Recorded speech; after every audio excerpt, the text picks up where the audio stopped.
Hello everyone, in this video I will show you how can you add header and footer to your document in Microsoft Word. So go to Insert tab. Here these are options available. I am now selecting header. These are different style. I am selecting this one. Here you can type person name or designation such as Lee Jones. This is our header and it is applied to all the pages. You can see. Now we can add footer in the similar way.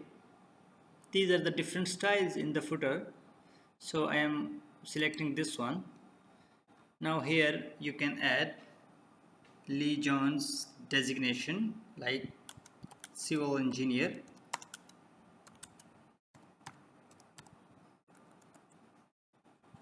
Double click here. Now you can see footer is added to the document, every page. So in this way you can add header and footer to your document. If you find this video useful, like the video and hit the subscribe button to get more informative video in the future.